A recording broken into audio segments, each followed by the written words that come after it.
Welcome to the WangHiro podcast, where we answer Malaysians' burning questions about personal finance with fact-based answers. Padini is one of our most well-known homegrown fashion brands. You or someone you know might have a few pieces of clothing from this brand. But should you put your money into the company behind this fashion brand? Welcome to Financial Audit on WangHiro, where we guide absolute beginners every step of their way in their investing journey. Joining us on this show is Salene, a Gen Z who started out having only invested in fixed deposits. Since joining our series, she has taken her first steps into the investing world by opening her brokerage account. Now we are helping her decide which company to invest in by letting her choose the companies herself and bringing them onto the show to analyze it together. In today's episode, we will be looking at Padini's investing potential with Salene. So welcome back to the show, Salene. Hi. How many pieces of apparel in your wardrobe do you own that's from Padini or any one of the brands? I think now I bought less of Padini and more of Uniqlo. Uniqlo, okay. Consider that as the next company you want to study also. Yeah, it's called Fast Retailing. So go look for it. It's called, the listed company is called Fast Retailing. Yeah, so we can consider that as the next one. To Padini. So usually our 4 questions. What's the first one, Salene? What do they do? What kind of business they are in? Okay, cool. Usually for Malaysians, I think no need to do much of an introduction. It's everywhere. But maybe for our more non-Malaysian audience, like okay, Salene, take us through. What do they do? Yeah, fashion brand. Okay. Apparently, when I researched this brand, I was shocked to know that brands outlet is under them. I thought they are 2 separate. Oh, me too. I didn't know that. Okay. Oh. What about do you ladies buy ladies shoes from this brand called Vinci? Oh, I didn't buy before. Never, but you heard of this brand, right? Yes. Vinci got belongs to them accessory. too. Yeah. Vinci belongs to them. These Key are also.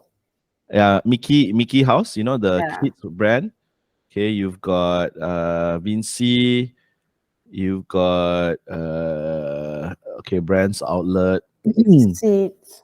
Yeah, PDI. Seed, yeah, a lot. PDI, Padini Authentics, you know, Vinci accessories, brands outlet. Okay, I haven't seen this though. Hot Shots, Move, Oceano, Portofino. I've seen Portofino within the brand outlet, that one. And then this one, they've got collab now, you know. They've got collaboration brands, which is new to me too. Because the last I studied, I haven't seen this. So they've got Garfield, Harry Potter, Looney Tunes, Pixar. But here's my comment. Did you, Salene, since you're the Gen Z here, right? Did you grow up with Tom and Jerry cartoons? Yeah. You did? Wow. I did. Still got That's association with the brand or not? No. Louis, maybe during our time, I think it's a Yeah, little bit our more. time, this is the most watched cartoon I feel like. Yeah, so I'm just have a Tom and Jerry watch, Tom and Jerry alarm clock. correct. I'm just Yeah. trying to gauge for the Gen Z, is it still the same or not? Because we don't want to assume that they grew up with using these cartoons. Okay, so what do they do? Apparel, fashion brand. They're in shoes, they're in footwear, accessories, they're in clothing. Okay, so next, what's the next question? Are they profitable and financially stable? Okay, good. Let's look at Padini as usual, our ticker. So let's plot for Padini would be revenue. Wow, quite a big hit during COVID. Net income and cash flow. Wow, okay, they suffered a cash flow loss. Yeah. This year. Okay, let me put the labels. Okay, so they are coming close to 2 billion in sales. Okay, 1.8. Yeah, 1.8. Okay. In terms of cash flow, last year seems to be the best. COVID recovery spending. But surprisingly, they have negative this year. Yeah, I think that it something must have. My guess, let's look at the cash flow statement. Either they depreciated something or they sold something. Okay, let's see. Here is the suspect. You see this change in inventories? No. Okay. You're Oh, still in the sorry. website. I'm not sharing my tab. I'm so sorry. Okay, here is it. So revenue, net profit, and operating cash flow. Now on the cash flow statement, again, remember earlier in the earlier episodes, I said I like to look for outliers. Okay. So if I look at the numbers, net income, okay lah, from 150, from 75 dropped to 54 during the COVID year 2021, and then jump back up to 154, and then 222, and then 200. Okay. So from here, right, how come your net income or your net profit went up to 202, but operating cash flow become negative 19 million? So I'll trace the numbers. Tap. You look at it. Okay, depreciation, roughly the same. Okay. Gain, loss from sale of asset, nothing that moves the needle. Okay. Then all of a sudden, you see this minus 304 million. You see this one? Oh, yeah. Okay. And then you trace, what is this? Change in the inventory. That means whatever they had, the stock that they had, maybe they took a write-off because out of fashion, cannot sell, throw price also cannot sell, just write off. You get what I mean? Yeah. And obviously we have to go and check on the balance sheet again how much they write it off. But this inventory, right? Wow. Okay, 304 million is quite big comparatively to a lot of the years. You notice or not? The biggest other hit was 2016, 104 million, but the rest was like 30, 40, getting smaller and smaller. And then increase in inventory, 80 million here is different. Here is minus 304. So dig out the annual report, try to find out whether the management made a comment about why did they write off such a big inventory. Okay. So what about their balance sheet? Okay. So what am I looking for in a balance sheet, Salene? Inventory. Okay, inventory, and also whether they are cash positive, net cash. Net cash. Yes. So I look at the inventories. Okay. Look at here, right? Let me delete the rest first. Inventory jumped. So last year it jumped. So let me ask you, as a business owner, do you like your inventories to be high or low? Low. Why? Because you're not selling if you have high inventory. And you don't know whether you can sell for the price that you plan it to be, right? Because the longer you keep, okay, the less likely you can sell it at the price that you want. Okay. So are they a net cash company? Looking at their net debt, okay, they are still a net cash company. Total debt 439 million over here. Okay. And then cash in hand, they have 625 million over here. So let me plot it out. Cash and short term, and then total debt. So you can see they are quite conservative. Most of the time they are net cash. Look at how they maintain their cash. Cash. It's total debt. Debt. Only 1 year, 2020, did their debt exceed that of the cash. But the rest of the year, you notice that this is a very, very prudent, very conservative kind of company, right? But somehow, cash is negative. Yes. So cash is negative. No, here is because net debt is actually, if you look at the formula, is total debt minus total cash plus short-term and investments. So if your debt is smaller than your cash, then that's why it's negative. Am I making sense to you, Salene? Yeah. Okay. So in this case, conservative, always net cash. Okay. Now, next question, and I think this is a question that warrants debate. Okay. What's the next question? After what business are they in? Are they profitable? What's the next? How cheap are they? Before that. The audience. Okay. So do you think that the brands they have speak to the younger audience or not? In your perspective? Yes, they got a lot of different type of style for Do you different type buy? of people. Do you buy? Sometimes I do. Because the cutting, does the cutting and the fashion sense fit you or not? Some of the clothing. Some lah. Okay, some of the clothing. What about your peers and your friends? Why would they buy from Padini besides like the fashion? Is it reasonably priced? Yes, it's cheap It's cheap, right? compared to like different like the high atas brand. Atas, the Zaras of this Yeah. world. Yeah. Okay. Louis, just curious, do you buy from Padini or not? Any one of the Padini brands? Oh no, I find the quality of the materials quite bad. Yeah, so I don't buy from Padini personally. Yeah, and also because I have a maybe I'm not that small bone size. Okay. Which So the doesn't fit cutting. the cutting doesn't fit me that well. They're quite small for me. Yeah, rather big size. So Okay. for me, I typically buy from like Uniqlo and other brands like Zara. All of those fit me better lah. Yeah, and I was also older lah. Understand. Okay. So last question, Salene. How cheap are they?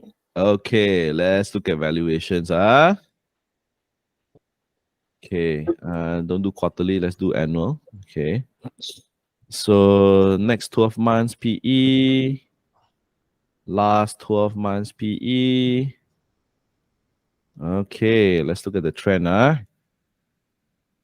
So there was a crazy spike in 2022, surprisingly. Oh, okay. This was the year when they made a loss, I think.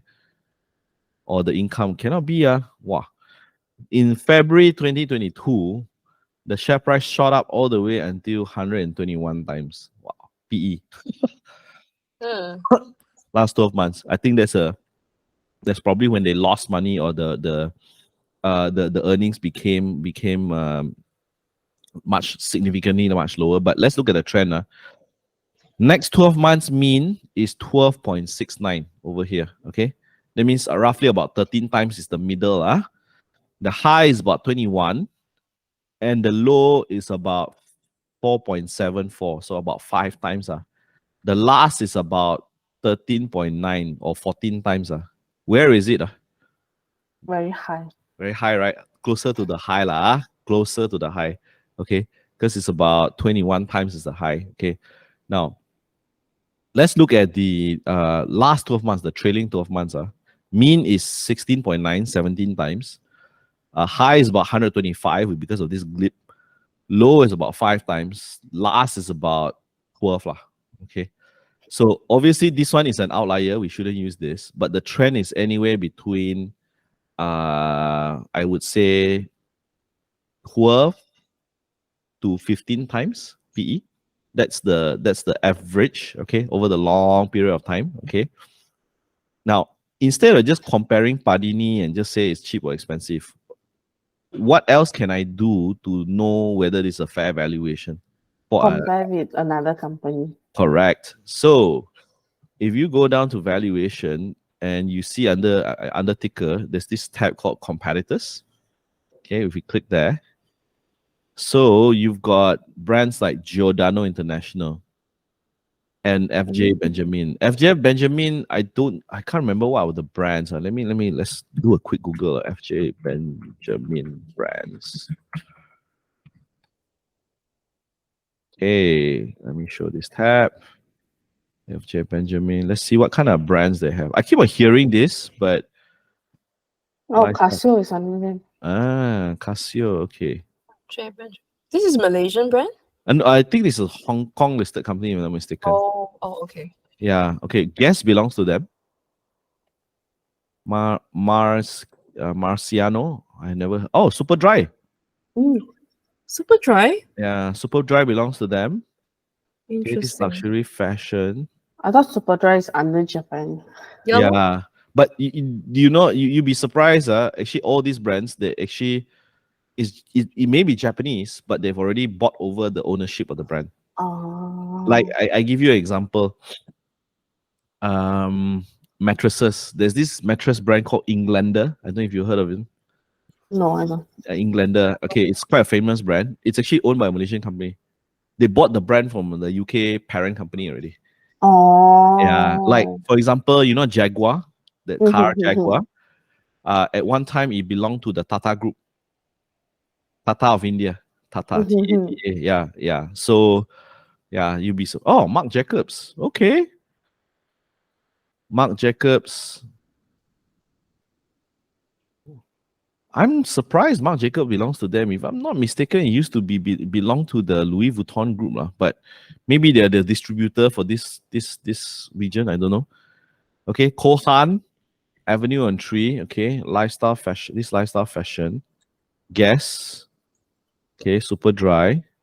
What else? Timepieces. Okay, Casio, GC, Nautica. Oh, Victorinox. Victorinox. Okay. So, yeah. So once we look at this, right?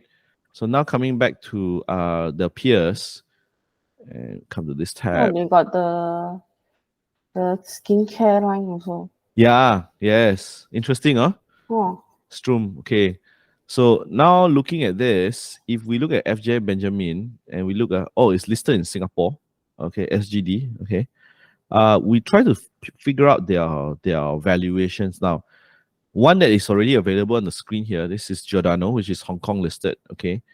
They're giving you next 12 months PE is 10 times.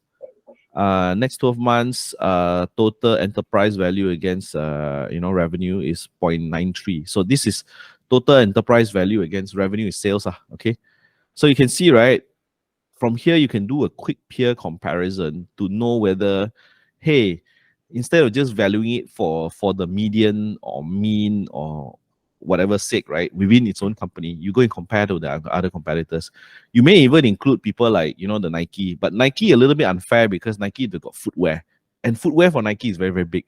But Padini also got footwear. Right? Oh yeah, true. Mm-hmm. Yeah, but that's only for women. Nike is like for both men, women, children, all that kind of thing. So what we try to do is you may not be able to find a perfect equal one-to-one to compare, but at least you somehow closer. Yes, correct.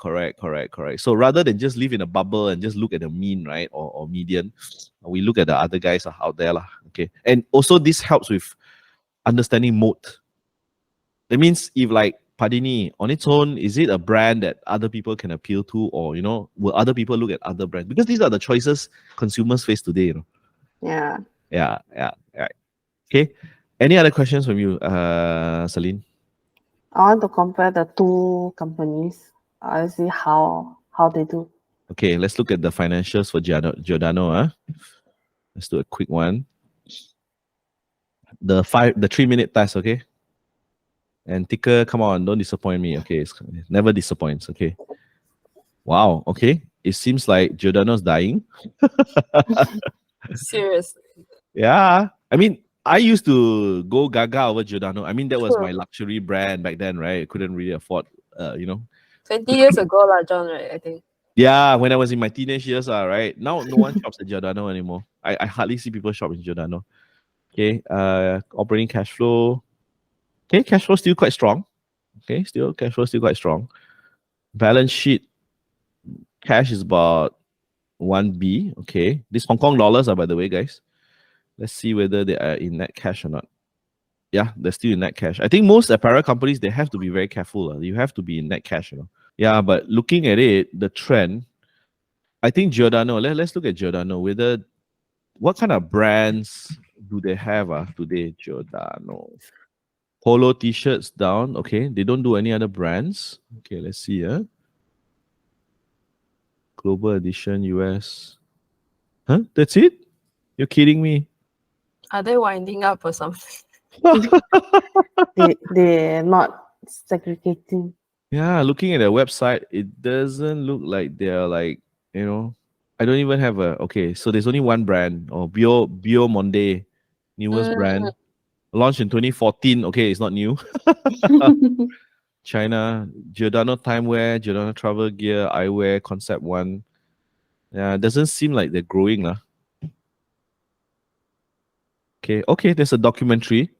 American think tank released a documentary titled "The Hong Konger Jimmy Lai's Extraordinary Success: A Struggle for Freedom." Maybe you can glean more from that, lah. But Mhm. it doesn't seem like they have other brands. I think in today's day and age, right, your single brand, unless you are Louis Vuitton, unless you are Louis Vuitton, but even Louis Vuitton, they know they cannot rely on one brand. They bought so many brands under that one, right? So what about the other guy, FJ Benjamin? I think we've gone through their products. I think they seem to be more promising. Let's look at the numbers. Let's look at the numbers. Detailed finance. Listed on the Singapore Exchange. Oh my gosh. Cents. Is that Look like 2 cents? Is the cost is 2 cents? The share price, is it? Yes, Yeah. it's 2 cents. Wow. Okay, it's winding. It looks like it's dead. Look at the sales. Damn, Going that's down. Scary. Okay. Net income. Got 2 million lah. Basically an SME right now. 2 million, 3 million 3 million okay. Cash flow. Okay, still got barely surviving barely surviving. Let's look at the valuations Let's look at the valuations.